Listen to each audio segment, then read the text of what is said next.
बात राजस्थान की करते हैं। यहाँ के सियासी बवंडर थमने का नाम ही नहीं ले रहा है। एक और जहां मुख्यमंत्री अशोक गहलोत अपने विधायकों को बचाने में लगे हैं, तो वहीं सचिन पायलट जयपुर से दूर दिल्ली से सटे गुरुग्राम में अपनी अगली रणनीति बनाने में जुटे हैं। इस बीच राज्य की पूर्व मुख्यमंत्री और बीजेपी नेता वसुंधरा राजे सिंधिया जयपुर पहुंचने वाली हैं। हालांकि बीजेपी के प्रदेश अध्यक्ष सतीश पुनिया ने कहा है कि हमारी कोई भी औपचारिक मीटिंग प्रस्तावित नहीं है। मंगलवार देर रात जयपुर में मुख्यमंत्री अशोक गहलोत के आवास पर कैबिनेट बैठक के बाद बस से बाहर निकलते कांग्रेसी विधायक खुश नजर आ रहे थे,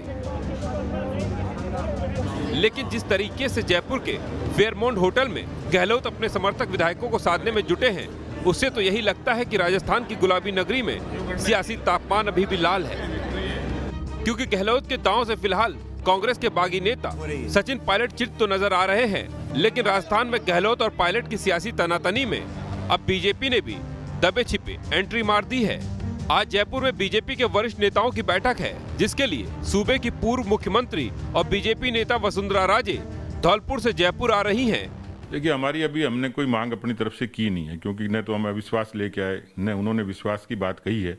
इसके जो भी संवैधानिक प्रावधान है उसकी चर्चा करेंगे। अभी मुझे लगता है कि 1-2 दिन बाद वो स्थितियां स्पष्ट होंगी, लेकिन ये तय है कि सरकार बिल्कुल अल्पमत में है और ये मान लीजिए कि कांग्रेस की सरकार की विदाई तय होगी। बगावत के बाद चुप नजर आ रहे प्रदेश के पूर्व डिप्टी सीएम सचिन पायलट आज अपने प्लान का ऐलान कर सकते हैं। पायलट आज दिल्ली में मीडिया से बात करने वाले हैं। सरकार और पार्टी में पद से हटाने के बाद अब कयास लगाए जा रहे हैं कि सचिन पायलट बीजेपी का दामन थाम सकते हैं, और यही वजह है कि सचिन पायलट के बहाने बीजेपी कांग्रेस पर हमलावर है। देखिए, ये स्वागत नहीं स्वागत, अभी सचिन पायलट जी कांग्रेस के सदस्य हैं, उनको पदों से हटाया है। सचिन पायलट जी क्या निर्णय करते हैं और बीजेपी के विचारधारा को समझ करके, उनको समझ करके जो भी आना चाहे हम उसका स्वागत करते हैं। इसमें क्या बनमना है? ये 1-2-4 दिन में क्लियर होगा। बड़ी टूटन है, और आज जो सचिन जी ने ट्वीट किया है उससे लग रहा है कि उनके साथ बड़ी मात्रा में लोग हैं। इधर पार्टी की कार्रवाई के बाद पायलट ने इरादे जाहिर कर दिए हैं। उन्होंने ट्वीट किया कि सत्य परेशान हो सकता है पर पराजित नहीं। ऐसे में सचिन पायलट के पास अब क्या क्या विकल्प बचे हैं, जरा उसे भी समझ लीजिए।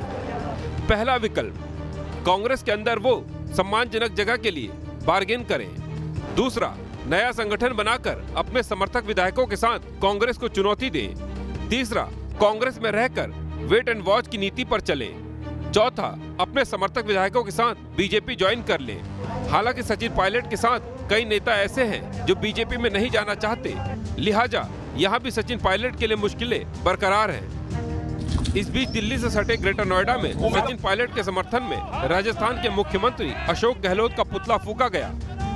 लेकिन सच्चाई यही है कि राजस्थान के सियासी बाउंडर के बीच सचिन पायलट का विमान टेक ऑफ तो हो गया, लेकिन इसकी क्रैश लैंडिंग के बजाय इसकी सेफ लैंडिंग कैसी हो, इसकी तैयारी की जा रही है। जयपुर से रविकांत के साथ टीम न्यूज नेशन। तो राजस्थान की सियासत में कई तरह के उठापटक हो रहे हैं, कई तरह के फेरबदल हो रहे हैं, लेकिन अब देखना यह है कि सचिन पायलट अपने पत्ते क्या खोलते हैं। जरा ये समझ लेते हैं कि पायलट के सामने विकल्प क्या है। या तो सचिन पायलट नई पार्टी बनाने का ऐलान कर सकते हैं, इसके अलावा समर्थकों समेत बीजेपी में भी वो शामिल हो सकते हैं।